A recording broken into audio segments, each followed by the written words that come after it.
Merci beaucoup, Bana Poto. Zolanda Bisson en direct à www.diascongo.com.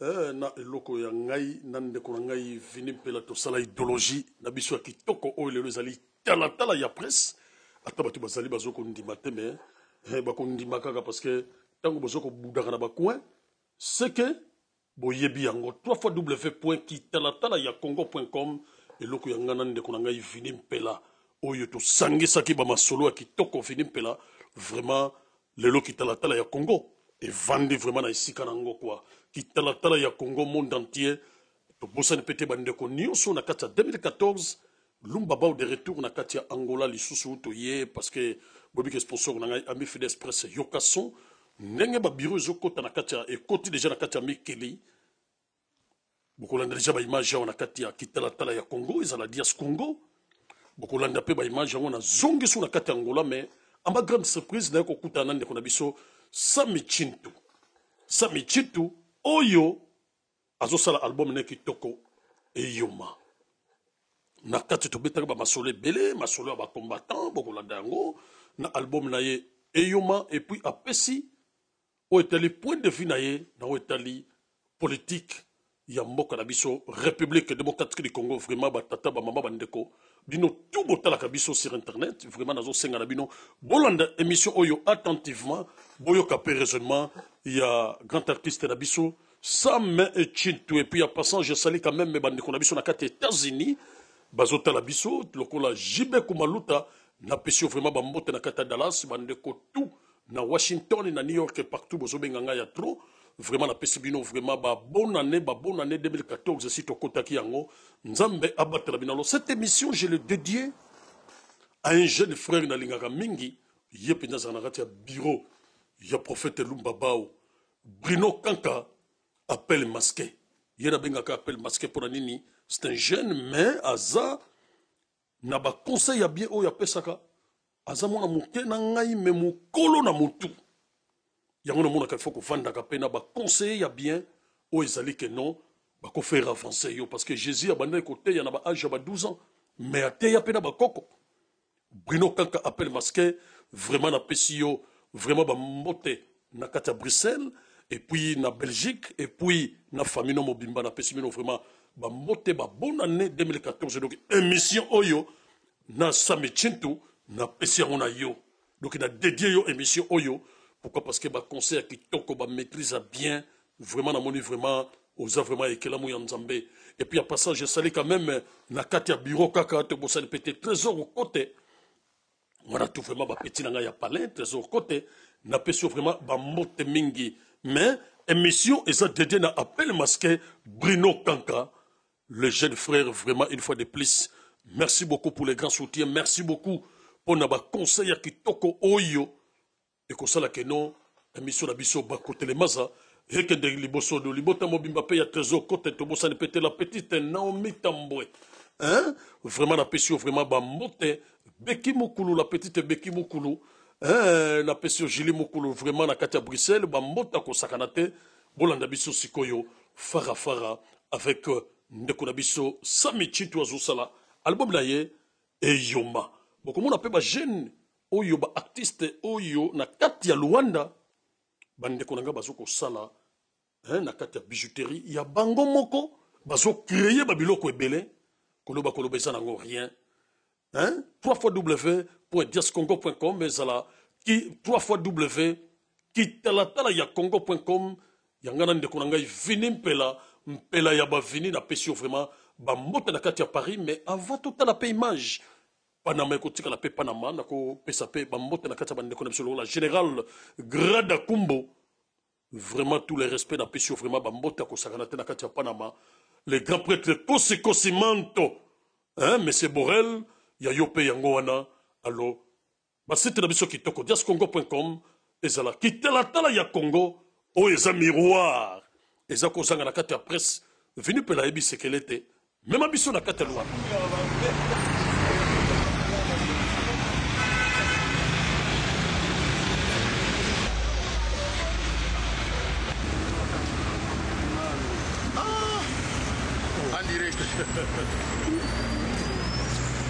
Merci beaucoup la République démocratique du Congo, Banakin, Bana Yaba Congo, Bandekolana Mikili. En direct, il y a Luanda, tu es beaucoup de Nekorabiso Samichitu. Samichitu, tu vois, Balelo, Nina Yogosala, Aou. Katangola, Yemogo expliquer Bino. Alors bonsoir, Nekonaï Samichitu. Bonsoir, Lumba Bao. Parola Bango. Ça sentait bien. Ah, Talaga Nangola, Nangola santé Fusala. Il faut se la bien. Obligé aux encadrer, number one, à Pembeni, Pokadima, Monique, donc l'équipe est ça complète. L'équipe est ça complète. Ah, donc santé Fusala. Bonjour, la société Ami Fidèle Express Yokason vient d'accéder à la catégorie B. Une bonne nouvelle pour l'ensemble de son aimable clientèle qui désormais pourra envoyer de l'argent de la RDC vers l'international. Suivez la réaction de la population.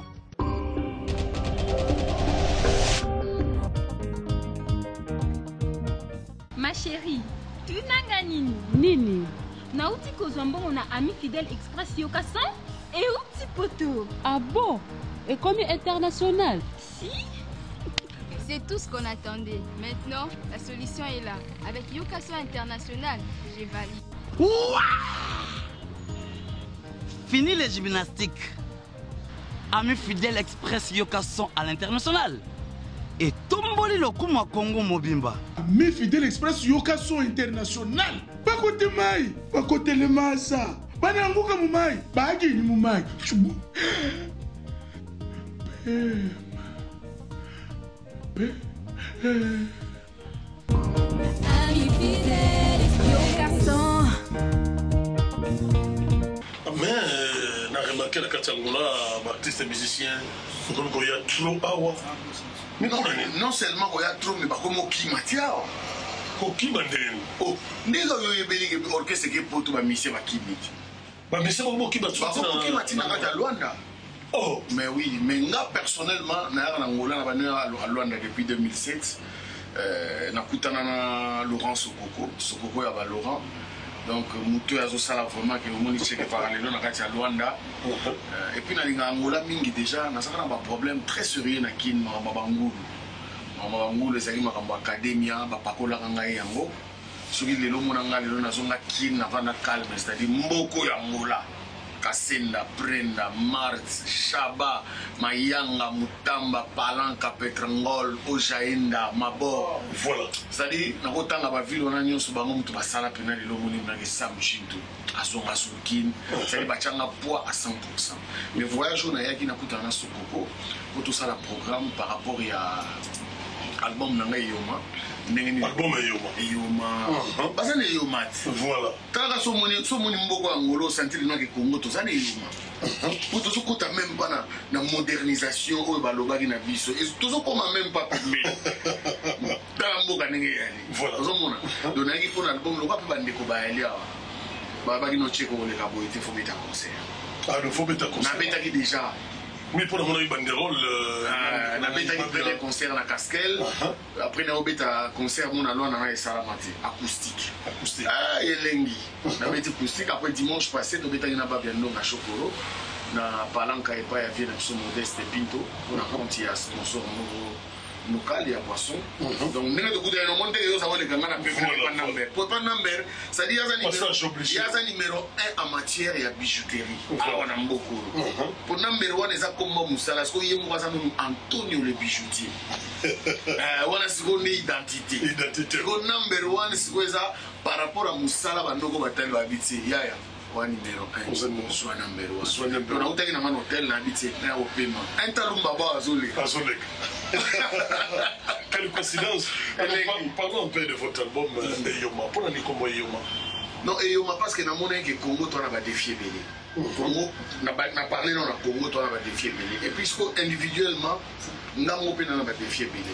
Et puis, chacun de nous a sa Eyoma, Lumba, ou Yopo sa Eyoma. On a pédé Eyoma.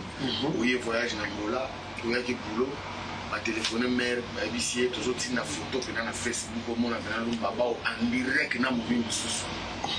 Et puis, ça crée. Et ça crée, on a parlé de Balato d'ailleurs. C'est-à-dire, Moutoutou, Asané Yoma.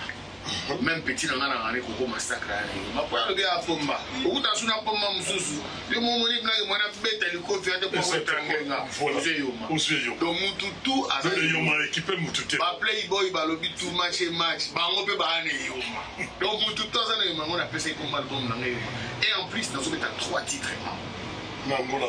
Ouais. Oui, bien, on découvre que l'on en matière de matériel musical, et bah ça musique en abisso, comme on avait installation. Donc on a profité d'une bête à 3 titres. Ah ouais, on a bête on a pas professionnel, héritier Aligo, Batadi, vient absolument au monde, bête à la sax danger, bête à la place Modo Django. Fallait que bête à tout voilà na soir. Na soir voilà. Ah, to bête à tout na soir. To bête à tout na soir. Comme on a besoin de robino, bana mai belé na king ba okosa, na ndule. Ya solo. Tengam na ebisio. Mais à quand la sortie à Eyoma? En tout cas, Eyoma, sauf imprévu.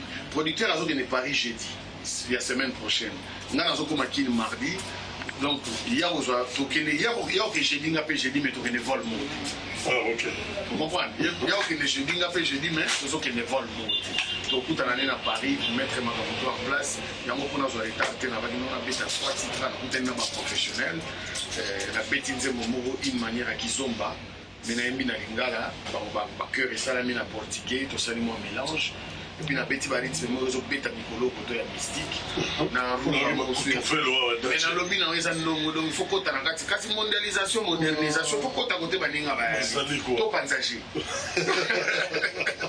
Merci beaucoup ça mais bana poto pe ce sont les gens la poto de la semaine prochaine pourquoi ça bana poto nini en direct ya Kitala Tala Congo. En tout cas, tout d'abord, on a félicité on a pour Kitala Tala Congo parce que ma solo, ils ont sur ma solo sur internet. Ma solo photo est pour ça la mission ni naki. Mission les gars wapi. Pour la minute lumba bao, Congo des jeunes ngolo balo la bango, ça dit beaucoup mutu na sema pour likolo. Donc on a félicité on a pour Kitala Tala Congo. Bana photo ba mona nga soutien. Ba yo nga na basango. Ayaki na Paris akei, mais ngana bango rencontre ça kana yoma. On va le mettre dans mes kilés ça michito. Tenga obeta. On a pas d'apotopé parce que mon soutien. Mais na lobby. Parce que mon ça les venir à Tala. Mais nous ba yo za na poto banani ba beta. C'est on est zone. Batu moko basala click na bango. Basala idéologie na bango pour ba boma culture à Congo. Musique beta à soutien na Congo. Mais oui, mais raison, mais ça faut la bango. Non, c'est-à-dire tout développer les cambango te mettre le bango comme muké. Les raisons politiques restent politiques, la musique reste la musique. Tant qu'on a besoin d'indépendance, ils avaient besoin de la musique. Makambo ezo de kasiko yo batupe ba yembela impère. Parmi pe batu mususu o lelo bazo tchaka musique beta te bango kutu balaka ba enfant chéri, ba chouchou, il y a un père. Ils étaient tout le temps dans le fête ya un père bazo rapembo. Lelo nena bonga lo bana kondana jamais ba musicien o ba yemba pour na PPRD auto pour na sungolo na kondana bango te c'est leur métier. On était des gamins, papa il me faisait déjà de la musique. Au bana ngai te lelo kofi o lo midi. Tojibe Mpiana to Werason, Mbongo PC vraiment la PPRD Moutessadi Bango Basala. Non, ils étaient déjà des artistes confirmés. Ils ont prouvé de quoi ils sont capables. Donc, Waneza, tout ça la Bamboka moi dans la dictature. Et moi il faut pas comprendre. Et ça boulot na Bango, Moutumoko te na ba musicien na Zambamba PPRD, basala qui musique na Bango un point trait. Ou na monta suite destination de la zobeta ba. Les gens sont contre traiter ba musicien quoi. Mais na lobby n'a coquille jamais aux à la contre pourquoi? Parce que à chacun dans le but lumba ba poto faut aider bisous to que na poto salami poto ta la paix culture balinga est-ce que bi que quand la culture congolaise ne to benga ba petit qui a ta petit wana ou est-ce que ça la culture nationale Congo to ni ko minimiser ba ta la petit wana na loi no ga jamais muto ba ta la petit wana ça a raté. Le respect mutuel les alliés. Mais respect mutuel ali to se respecter idéologie ça que non biso tozo bundela mboka oui faut bundela mboka mais bundela mboka avec la musique parce que c'est le vrai moyen au beaucoup passer message c'est le vrai moyen beaucoup organiser ba manifestation pour te passer message et ça musique donc ils ont contre non vous allez contre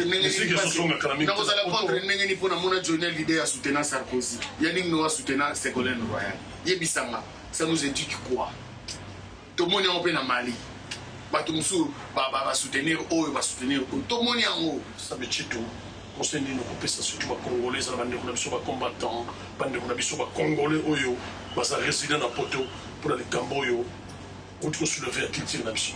Conseil n'a pas César à Moko. Parce qu'il faut tout dire hypocrisie. Conseil de Robert Tate, mais n'a pas fait de musique qui vous opine. Ça, c'est de l'hypocrisie. Tu comprends? Mais si c'est de l'hypocrisie, tout dire hypocrisie. On va faire des combattants. Ils ont résidé dans Porto. Mais dans le lobby, il va faire. Non, parce que les combattants, ils sont touchés Bango. Non, Porto et Baby. mais dans le lobby, tout le bateau intellectuel. Tout ça, c'est la réflexion pour la culture congolaise. Tu finis Moutouté, tu insulté Moutouté. C'est-à-dire, tu as un poteau, tu as un mot à loi. Est-ce que vous avez dit que le mouvement de combattant, que ce soit en Belgique, que ce soit partout, ils ont organisé que normalement, on reconnaîtra un préfet de police pour nous poteau, on a ça conseil que ça a préfet de police. Les autres, tous les boya qui coulent dans la kine, coulent na boy. Mais les autres, c'est le banditisme, il faut qu'on arrête ça. Tu réfléchir, tu as un poteau. Tu réfléchir, tu n'as pas un poteau dans l'année, tu n'as pas Luanda, tu n'as pas Maroc. Ah oui, tu n'as pas dans le biais de Lumba, tu as une expérience. Tu n'as pas la chance de faire la famille. Tu n'as pas venu mobile. Tu n'as pas sur ma famille. Alors, tout ça, combat loyal. Tu respecter la citoyenneté, l'individu et respectons l'identité. Au bout de le Congo, vraiment, c'est vrai que politique, le problème à Congo, c'est la politique. Politique en Mboka, c'est zéro, c'est nul. Ça, il faut le dire. Même la dignité, on a perdu même la dignité de l'identité congolaise. Qu'est-ce qu'on pourra faire pour récupérer cette dignité? Pour récupérer cette dignité, il faut qu'il y ait un changement. Changement de quoi, par exemple? Mais un changement de la politique. Il faut changer la politique du Congo. Parce que ces gens-là, ils font de la politique pour leurs propres intérêts. Or, la politique, se lancer dans la politique. Je dois faire ça pour les autres et non pour moi. Donc, ça, politique, pour nous gâter. Mais les lots. Ça va te vendre, rien. Mais tout le monde a parlementaire, parlementaire à Otinang Mondo. C'est dit jamais vu. Ça, c'est vraiment. Ils ont filmé. Dans le binayo. C'est-à-dire, bon, moi. C'est-à-dire, dans mon parlementaire, mais ça, c'est se moquer de la population. C'est moquer même de la politique. Ça fait très mal. Il y a un moment quelque part, tant que les combattants vont se manifester, il faut combattre la loyale. Pourquoi? C'est ça les arguments. Pourquoi ça dans la politique à Mboka? C'est-à-dire, vous prenez les gens comme des. Quel mot je peux utiliser là?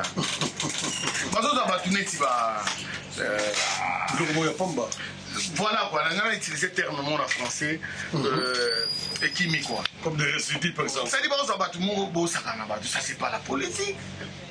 Vous êtes dans le Parlement, vous êtes dans le bateau. Pour boucler le dossier politique, concertation, consultation, Ouganda, il faut qu'il change la politique du Congo. Il faut pas pour l'intérêt national, pour l'intérêt du peuple et non pour l'intérêt personnel. Voilà vraiment, donc... le message est passé. Le message est passé, quoi. Merci beaucoup, Sabouchito. Alors pour terminer, je crois bien, toujours c'est là. Et Yoma. On a profité pour lancer un message à Ami Fidèle Yokason. Et vraiment, on est très ouvert pour un partenariat avec Yoma. Et vous avez quelque chose de très important. ADG Carlos Salib et le Tétolokan de ADG Carlos Karanengelumba Balusa Bango Moutouna Sema Kourikola Lobby. Ami Fidèle Yokason. Nazo Komakin na Lukabino pour Eyoma, vraiment beaucoup. Parce que Eyoma, ils appellent Eyoma. Eyoma, ils appellent Eyoma. Au moins, ils moi, tu as l'émission. Tant que tu as lancé l'argument, tu as réfléchi, tu peux ça faire les autres. Les autres bima. Ça coule comme de l'eau. Bon, tu as mis que tu as mis fidèle, de bonnes choses. Kalaté Eyoma, biso toi chez number 1 Topemi. Voilà. Pour votre information, Ami Fidèle Expression Casson. Déjà, ma bureau, il y a un là qui est en haut. Je loue déjà ma place à danger.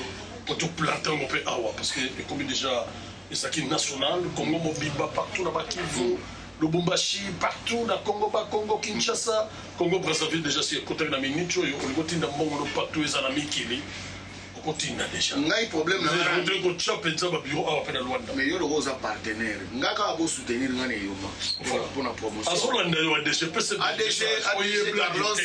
ADG Carlos. Ngana na Luanda nazo za numéro na yo. Avec votre permission, nous avons un numéro et pas y a Lumbabao. Tant on a encore Makini, nous avons un téléphone. Actuellement, ça à Paris. À Paris, il n'y a pas de souci. Mais on a un Schengen. Danger, on a signé un contrat pour un fidèle comme international. On a un Schengen. Donc, nous avons un Paris. Donc, on a un problème à visa. Voilà. Alors, les mots de la fin, la population pour vous laisser. En tout cas, s'habitue tout. Pas Congo. Pasi ya Congo eza pasi ya mututu parce que biso to mitoro na biso eza na mboka wana donc mutu mo s'accaparer na identité congolaise tene tie mutalinga Congo koleka biso tu mutu tu ala na part ya Congo na nzoto na ye c'est-à-dire oyo lekaka est sud wapi esalaka mututu pasi. Donc on aime le Congo, on aime notre pays. On veut qu'il y ait un changement et un grand changement dans Mbokawana pour évoluer dans le roi Bangola. Ce qui est étonnant, les musiciens qui m'ont sonné à pototer par exemple qui Angola. Mais ça va bel choc. Or que c'est clair en Angola, les musiciens qui m'a. Il faut se poser maintenant la question pourquoi le gouvernement répond à l'émission du Camboana. Vraiment merci à toi, Balandi Bisso, ami fidèle Yokason, Nabalé sous PDG Carlos Minga Olovesa. Partout au Landanga, il y a des faramentes, l'homme de Santa Valian Kuba Balimana Poso, Azana Longo, album Nanga Kalate Yoma, tous en abino partenaire avec Lumba Bao. Bakote le Maza. Voilà. Merci beaucoup, Samuel. Merci Lumba Bao. Je suis vraiment très content. Merci beaucoup, Maison Kitoko, Neberwane Antonio, Moussala Kitoko. Bada Poto, Bada République démocratique du Congo. Depuis le Rwanda, merci beaucoup. Abe Fidèle Express, Yokason, Babiro si e fongwa maki déjà, na ba kataba oyo bazola la bapongi. Abe Fidèle Express, Yokason pour qu'on rappelle bino, ezani neza société oyo ya transfert d'argent. Olingo tinda mbongo na yo sur toute l'étendue.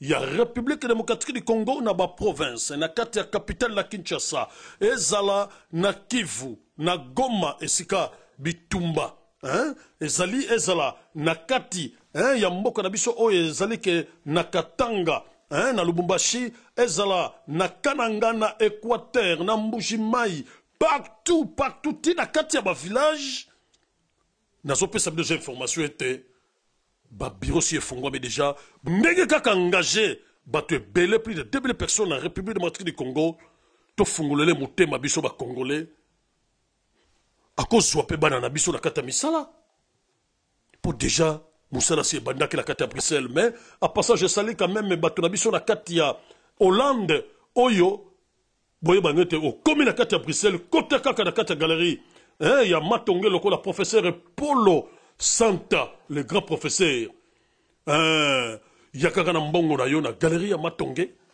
au côté kaka, au tiki, quel que soit les montants, et kokoma directement na kati ya mboka na biso, et si ka nyonso yo lingi ya mboka na yo. Bosa pete bandeko na biso, Simon Mabiala, oyo vraiment, kwenda futuka na kati ya Angola, to peso pe bambote, ya kosaka na tete. Bosa pete dodoli mwana kimbombo, na kati ya best na Hollande. Yaka soko komika Bruxelles yako tika lagda yo. Kata le malto bosanete les patrons de colonie B52 au komika kabela yako tika lagda mais bana allemand kala mingi pete. Bako sala pe ba bureau kuna mais en entendant botala ambiance kitoko on a kati ya Paris na Bruxelles bela ya lola. Ba pupa mado ba grand prêtre na pesimino ba mbota ko sakanate bako tala et loko na bino kata galerie. Dixel bande ko na biso ba Merlin Melino. Yakotika mbongo na yo partout na République démocratique du Congo na mboka nyonso les ezala pe na Congo Brazzaville ba bureau pe zapeti na Congo Brazzaville ezali olingo tinda pe na Chine esika bandeko na biso neti awa na Bruxelles ba mama basalaka o etali ba bungisaka ba mama na biso basuki ba misu batindaka pe ba mbongo na bango ebele pona ba mesh ba misusu pe basalaka ba makambo na bango ebele batindaka biloko na bango pe na kati ya ba Chine. Boya kaka na galerie ya Matonge tikala na yo Chine ko zwango na kati ya bela ba Merlin Melino mama Mado Mangasa yako tika mbongo na Ami Fidèle Express yoka son et si epesela ki na ndenge moko ya bien Bruno Kanka appelle masqué au moni bureau bureau si efungwami na kati ya galerie d'Ixelles ya kotika mbongo na yo ozotonga pala mystique na kati ya mbanzadi Bruno Kanka pele masque kobanga soto ko kotika ngo soki na banque soki ni yaka kaka na mi Fidèle Express yokason okitilo ka nengona tina kati ya batadi obendi montana yo tout bosali peut-être trésor au côté toujours à côté à Bruno Kanka vraiment boya kotika mbongo na bino déjà boulot ba bureau efungwamaka de 8h à 18h. Et si bambote mingi babonane to soutenir lokoyo et panzana Schengen mobimba ti na États-Unis pe ekokoma kaka na ndenge moko ya bien ya kitoko yango na bazo plantango nanu au niveau ya Schengen bana Hollande nyonso na pesi bino bambote le professeur Paulo Santa société na bino yango déjà na kati ya Bruxelles na ebike bandeko tout bozolanda biso ami Fidèle Express yokason une grande société ya ndeko na yo congolais ya zwaka soutien ya yemoko soutien ya yemoko plus de 2000 personnes engagées botu na sango na kata Kinshasa na ebike bana poto bozaba tetia ko sakana te botu na kini ko confirmer bino ezala Congo mobimba ba ko confirmer bino lotobo ça ne pété dodoli mwana kimbombo na kati ya ville best na Hollande na pesi bino vraiment ba mbote petit na ngai Chic Bill les grands musiciens na kata Hollande na pesi vraiment ba mbota ko sakana te tinda mbongo na yo na ami Fidèle Express yokason na kati ya Belgique boza ebele ba vie na ngai ba semble matama bo moni plan si efongwami fiche vous di phare plan si efongwami Emi Gonzolani motema ya meje plan ici efongwami na kati ya Bruxelles ndeko na biso adeito na kati ya Anvers vraiment na pesi bino vraiment boya ko tika bambongo na bino na République démocratique du Congo za na Congo Brazzaville na Chine partout bako zoyang petit nga urbain na kati ya France urbain chez vous omoni yokason ya ko tika déjà bambongo na yo petit nga urbain Val Kauti tango zo lukaka ya kaka na ami Fidèle Express yokason zwango kaka lokola o chembongo na kati ya chambre na yo ami Fidèle zandengo na ko banga te esiko bobombela ka balanga na bino yebete awa eza ya sir ami Fidèle pezandengo wana parce que yemoko ADG tango chelag na yo il faut ozwa mbongo na yo bana poto tout une fois de plus ate oyoki kombote benganga na kozanga te ko pesa bino vraiment bambote na ndenge ya bien. Merci beaucoup pour la grande confiance. Nzamba batela bino to soutenir ami Fidèle Express yokason son mais c'est là déjà Carlos Salim lutete lwa kanda na famille mobimba ba bona ne botika la malamu.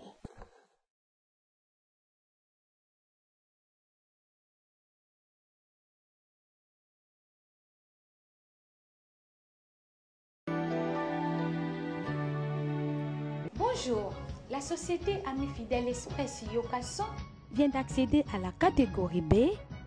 Une bonne nouvelle pour l'ensemble de son aimable clientèle qui désormais pourra envoyer de l'argent de la RDC vers l'international. Suivez la réaction de la population.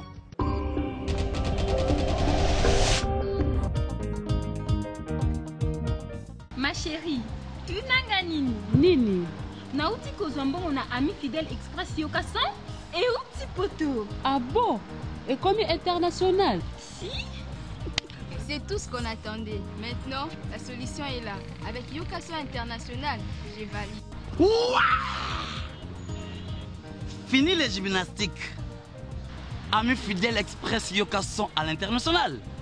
Et tomboli le kuma Congo mobimba. Ami Fidèle Express Yokason International. Pas côté maï, pas côté le masa. Bananguka mumai, bagi ni mumai.